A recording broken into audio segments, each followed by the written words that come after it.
पाठ 1 तेरी है ज़मीन। प्रश्न नंबर 1, निम्नलिखित प्रत्येक प्रश्न के उत्तर के लिए दिए गए विकल्पों में से सही विकल्प चुनकर उसका क्रम अक्षर प्रश्न के सामने दिए गए कोष्ठक में लिखिए। पहली खाली जगह, हम दुनिया में, तो यहाँ आएगा खुदा की मर्जी से आए हैं, हमें खुदा की रहमत से शरीर और प्राण मिले हैं। कभी चाहता है कि खुदा हम सब पर अपनी नज़र रखे, खुदा चाहे तो हर आफत को टाल सकता है। ગણિતની સ્વાધ્યાય પોથીનું સોલ્યુશન ડિસ્ક્રિપ્શનના લિંકમાં આપેલું છે, ત્યાંથી તમે જોઈ શકો છો। ચેનલ પર નવા છો તો ચેનલને સબસ્ક્રાઈબ કરી લેવાના। क्वेश्चन नंबर 2, कोष्ठक में दिए उचित शब्द चुनकर रिक्त स्थानों की पूर्ति कीजिए। पहला है तू है बड़ा, खाली जगह में आएगा मेहरबान, तू बख्शिश कर। प्रश्न नंबर यहाँ पर दूसरा है हम किस हाल में हैं इसकी तुम खाली जगह रखना, तो खबर रखना। तीसरा है तुम चाहो तो खाली जगह हम रखें, तो हमें आएगा हमें।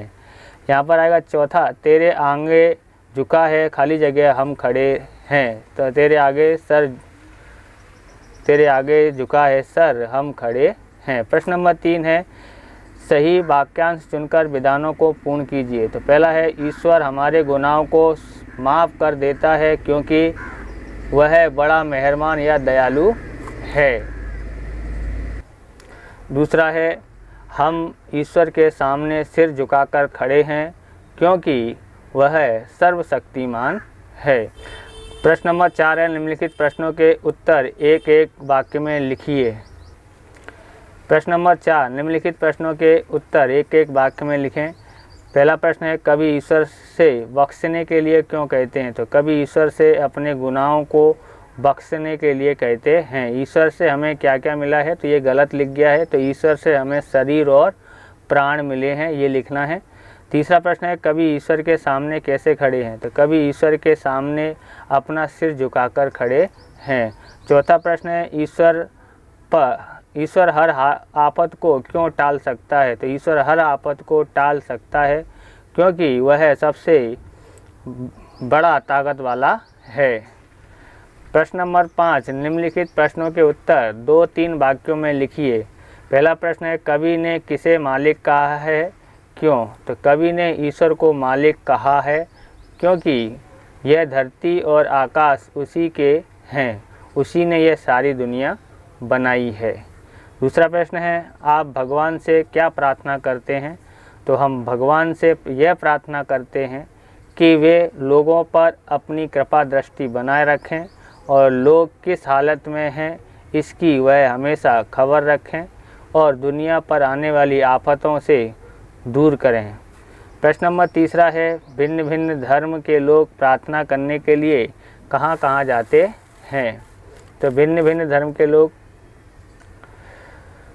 अपने अपने पूजा स्थानों में प्रार्थना करने के लिए जाते हैं। हिंदू मंदिर में, मुसलमान मस्जिद में, ईसाई चर्च में, सिख गुरुद्वार में और पारसी अग्यारी में प्रार्थना करने जाते हैं। क्वेश्चन नंबर 6 है निम्नलिखित प्रश्नों के उत्तर लिखिए। पहला प्रश्न है आपके मत से सृष्टि में सर्वोपरि कौन है, क्यों है, तो मेरे मत से सृष्टि में ईश्वर ही सर्वोपरि है क्योंकि वह सर्वशक्तिमान है। वह जिसे बचाना चाहे उसे कोई भी मार नहीं सकता है और वह जिसे मारना चाहे उसे कोई बचा नहीं सकता है।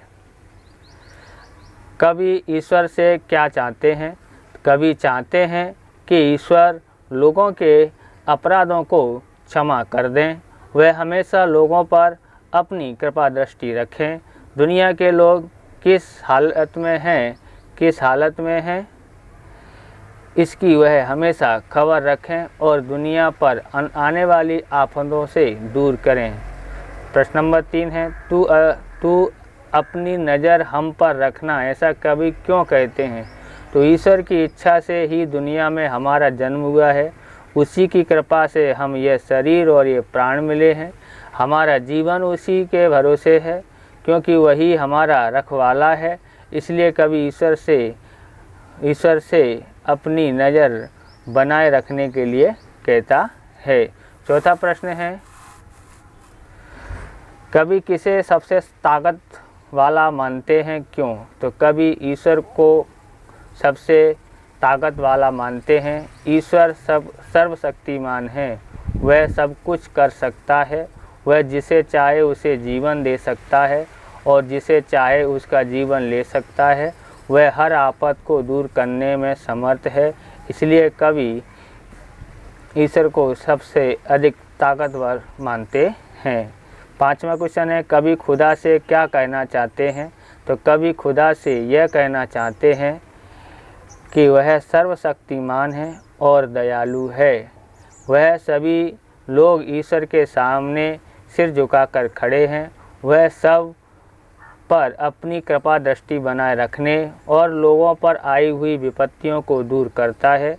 7वां प्रश्न है, इस चित्र की मदद से एक कविता की रचना कीजिए। तो ये हमारे सूर्यदेव हैं, बराबर।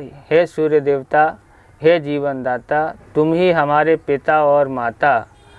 तुमसे होती है सुबह और शाम, तुम देखते हो हमारे सब काम।